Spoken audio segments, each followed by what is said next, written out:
Hello, guys. We're going to finish part 5 today, and we will have only one section to finish after this.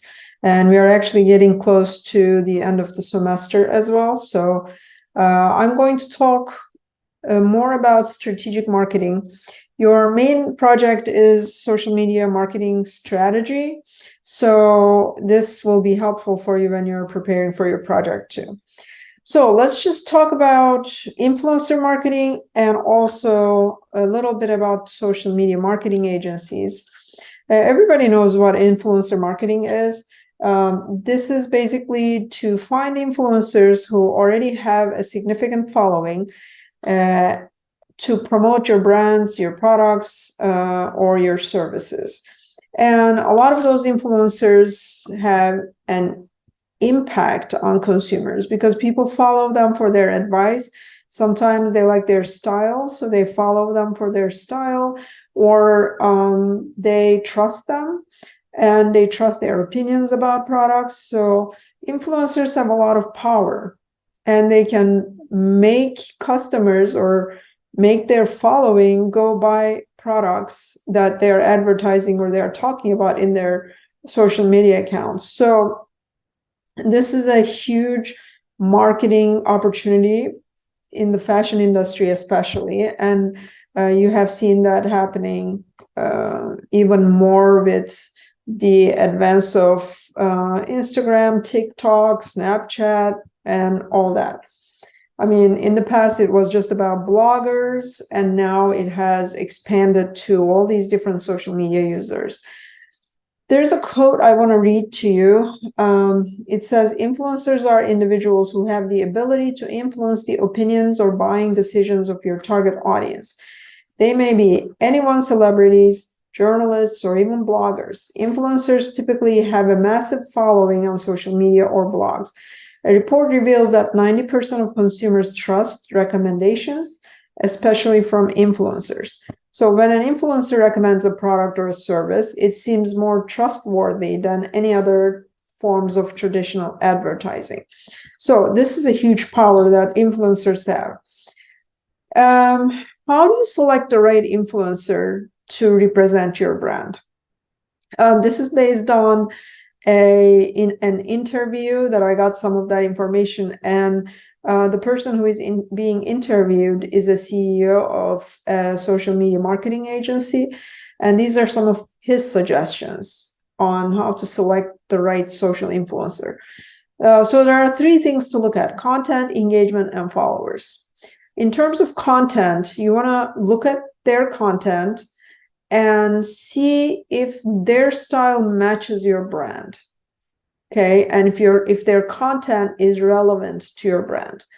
The second one is engagement. So you want to see their likes and comments on their posts, but also make sure the likes and comments are not coming from only a few people among their followers. So it has to be at least 3% or more of their following commenting and engaging with their posts.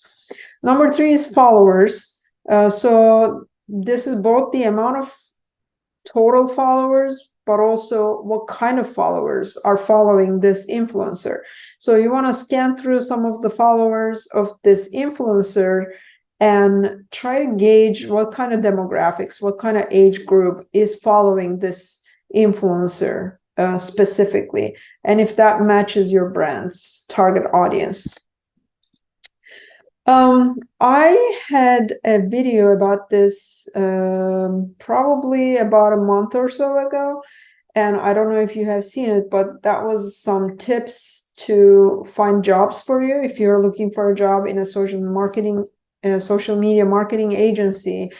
There are a lot of opportunities. There are companies in Youngstown, in Cleveland, and a lot of those jobs are remote jobs. And these are companies that are experts in social media marketing, and brands are hiring these agencies to do their marketing for them. So a brand is not going to put all of their effort and their money into social media marketing. They're going to hire these agencies, and these agencies already know how to do this, so it becomes more effective. Because social media marketing is a huge area, and not every brand wants to do it on their own. So these agencies provide expertise in crafting and executing effective marketing strategies. They manage influencer collaboration. So usually they are the ones who will find the right influencer for you and collaborate with them. And they will optimize brand presence across different platforms. So those agencies have become very important. And a lot of those jobs are remote. If you're looking for a remote job, I would recommend that you watch my YouTube video on this. And I talked about what some of those agencies do. There are a lot of different jobs you can do for them. A lot of those jobs require that you know Photoshop and Illustrator. And if you haven't taken my class yet, I would recommend that you sign up for my computer applications class in the spring, because we learn about Photoshop and Illustrator, and we also learn about how to create a marketing ad for a product in that class. So that's Merchandising 3740L. All right, so what is the influence of social media marketing agencies or even the influencers? So influencer marketing helps with more authentic connection to the consumers from the brand. So it creates a brand consumer connection that is more authentic because it's coming from a user that is possibly using the product. And generally, you know which influencers are more trustworthy. If you're following someone, if you trust their opinions, then it always becomes more authentic for you. So consumers also love to hear the narratives from people who are using the products, and they make an emotional connection with the influencers. So that also makes that fashion more accessible and easy to find. Direct to customer revolution. So social media marketing agencies are helping brands to engage directly with customers. So you are in the traditional marketing that we talked about earlier. We go through a lot of different channels, right? TVs, magazines, and so on.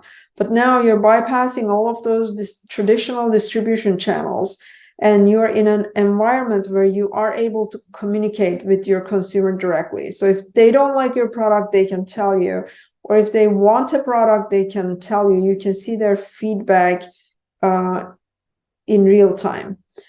You know, if you're advertising in a magazine, that wouldn't be the case, right? So that helps you control, have more personalized messaging, and it helps you enhance brand loyalty. And also, this helps with trend acceleration. If you guys have taken World of Fashion, you know that every fashion trend has a certain cycle. And in each cycle, there are people who are innovators, and those are people who we follow for their fashion advice. And those are usually the first adapters of a new trend. And then as the trend spreads around with word of mouth, or you see that trend in certain fashion icons and others, then it starts to pick up. And then eventually the mass population is exposed to this trend and they start to follow it. But at a certain time when everybody knows about this trend, then it starts to become obsolete and it goes down, and eventually the cycle ends. And then you have a new fashion trend cycle start. So with influencer marketing and social media marketing agencies, those trends are spreading much faster. So instead of a new trend being picked up by the masses within a year, now you have a much shorter cycle where people are exposed to that trend so much more through social media, through Instagram, TikTok, Facebook, Twitter, and it spreads more quickly and it accelerates. So the fashion cycles have shortened, which also enables the brands to adapt quickly to the changing demands of the consumers, right? All right. Since your main project is social media marketing strategy, I do want to talk about social media strategists. What do they do? What are they supposed to do? So their job is to analyze and to create ideas around those 5 things: social framework, content, growth and engagement, paid channels, user acquisition, and campaigns. And they have to do this analysis typically in a quarterly basis. So every quarter they have to go through their marketing, and then they have to analyze what they have done, if it was successful or not. The first one is social framework. So what kind of networks they want to use, why or how each social channels will be utilized, and what kind of look they want to create with that social channel. The second one is content. Of course, what kind of content they want to create, and they want to create those outside the box ideas that sets their social media channel apart from the others. The third is growth and engagement. Obviously, you want to think about how you grow your community, how you grow your followers, both organically and also through paid channels. The fourth one is paid channels. Those are channels where you can advertise, and you create your own game plan, and those paid channels expose your social media sites to other consumers, and it also helps you gain more users. Number 5 is user acquisition and campaigns. So what are some opportunities that you can develop to launch campaigns, to drive more users to your site, and so on? And when you're doing all of that, you also need to focus on return on investment. Now, it's a very tricky subject. When you are putting all the effort and funds and the money into social media marketing, or whatever strategy you have created, you also need to think about how much revenue this is going to bring you in return. So when you do a marketing campaign, you also need to think about what the return on your investment is going to be. But again, this is very difficult to gauge sometimes, because, for example, when you're creating a community, there's not really a monetary value that you can put on that. And this creates the foundation of your social media site or your marketing. So sometimes you really can't think about exactly how much the return on your investment is going to be. But at the same time, you need to really focus on, if you're creating this super expensive campaign, and that the most you will make out of that campaign as revenue is going to be maybe half of what you're spending on it, that's probably not a very good idea, unless your goal is to create some kind of community or to create a brand image, which can also be important. So it's really a very difficult thing to gauge, but you need to look at that also. This is another quote I'm going to read. This is from a consultant for digital communications and e-learning systems, James McDonald. He said, think about the last time you heard about a great product from a friend. The recommendation probably did not start with buy this now, but instead was contextualized with an anecdote about your friend's experience with that product, which is really true, because a lot of products that I buy are products that my friends bought and they are very happy with, and they tell me about it, and I always trust their opinion because they're not promoting the product to me for any other reason. For example, one of my friends told me, I saw a friend and she had this really gorgeous hair, and I asked her how she did her hair, and she said, oh, I bought this blow dryer and a hair straightener at the same time, and it works wonders. I'm really happy with it. And I hear her recommendation and I see her hair. I mean, she is right. It looks pretty good and she's happy with the product. So she recommends it to me and I will go buy that product. Another thing was, I had a friend who had a security system in their house and they were very happy with it. They explained to me how it works with their phone and all that. And I was convinced. I thought, oh, that's a great product, so I'm going to go buy it. So influencer marketing kind of works the same way if you trust the influencer, right? So we usually trust our friends' opinions about a product, especially if it's something we need, and they say that they're happy with it. We usually trust them. So that's the importance of influencer marketing right there. So in terms of cost, when you collaborate with an influencer, usually you give them a percentage for the sales that they are responsible for on your side.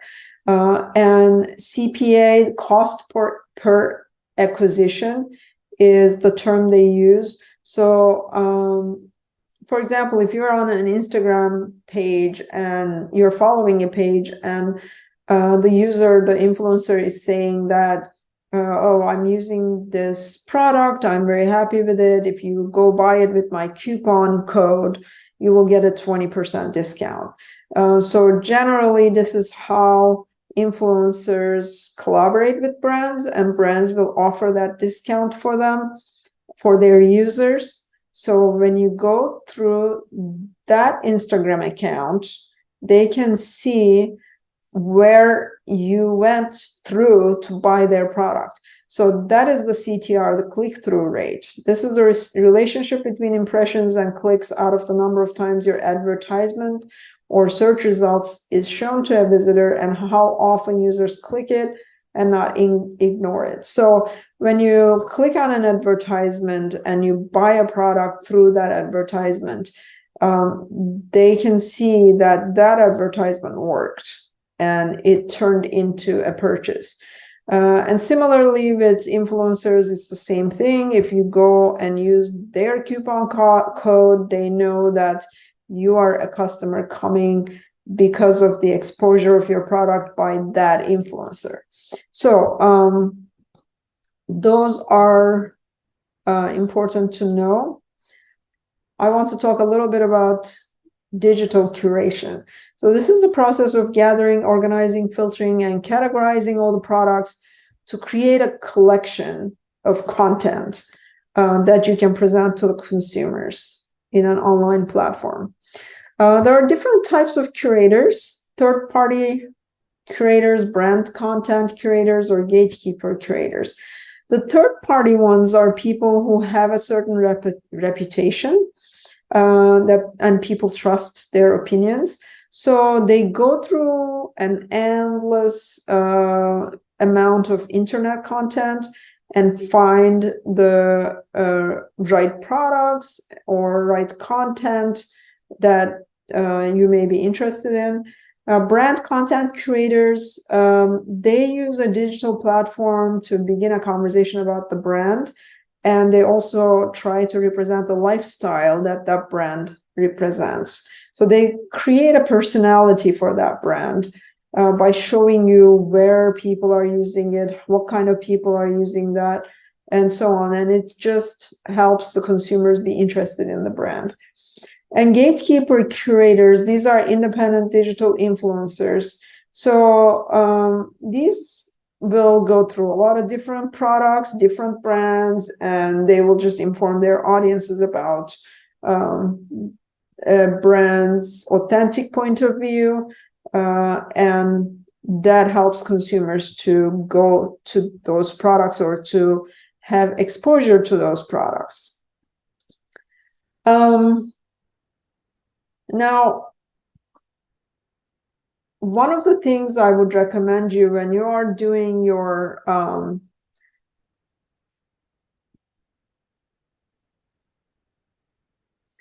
one thing I would recommend to you when you're creating ads for your social media accounts is to look at how you want to represent the products that you want to sell. For example, if you're doing a sunglasses ad, or you're trying to post something about it on social media, just posting the products with a white background. It is important to show all the details of the product, which is good. But when you create an environment where you show the product being used, it becomes visually more appealing. So, for example, if you have these sunglasses in a picture like this, then it becomes more visually appealing. Sometimes it may represent the lifestyle that you're looking for. Or, for example, think about a pair of sandals in a white background. I mean, it's great to see the details of the product, but then when you see somebody wearing it and they're on a beach with those sandals, that kind of environment, it can make it cooler, more appealing to the consumer, and it can create more curiosity of the consumer. So this is important when you're curating products or when you're trying to show the products to the consumers. Those can be important. And finally, I want to talk about the fashion on demand world, because we live in a world where fashion is available everywhere. There is commerce on social media. So there are a lot of new forms of engagement with brands through social media, and there are a lot of shoppable social media sites where you can shop directly through a social media platform. The crowdsourcing for the fashion conscious, this is if there's a product that you like, that you see somewhere, you can save the image of that item, and you can go on certain apps, you can post pictures to hunt for that product. So there is this whole crowdsourcing of this product that you have seen. You can ask people, and other people can give you feedback. The image or sound recognition technology, this is another thing. For example, with sound, there's the app called Shazam. When you hear a song and you don't know who is singing, you can always use the app and find out who the singer is and what the song is called. But with images, you can also do that nowadays. You can do image searches, and there are certain websites and apps that will also allow you to find fashion items from popular movies or popular TV shows. If you want to buy that product, if you saw it on a show and you liked it, and then you can go to that app and try to find that product easily. And then, of course, the buy button. I mean, you see the buy button everywhere on Facebook, on Instagram. Now you can just click and buy the product that you see on that platform very easily with one click. So it has become much faster to buy products. I mean, there was even this comedian talking about how Amazon is trying to be faster and faster to deliver your products. So we are in this kind of world, and social media accelerated this move, but it is also enabling fashion on demand and helping a lot of brands sell more products, accelerate their trend faster, and so on. So this is the end of this chapter, and we have one more chapter left. I posted some of the assignments for you. Make sure you follow all the instructions. And if you created your social media account for the project, make sure you post it on discussions so that your classmates can also follow your page and see your progress. Okay, I will see you guys in our final chapter next week.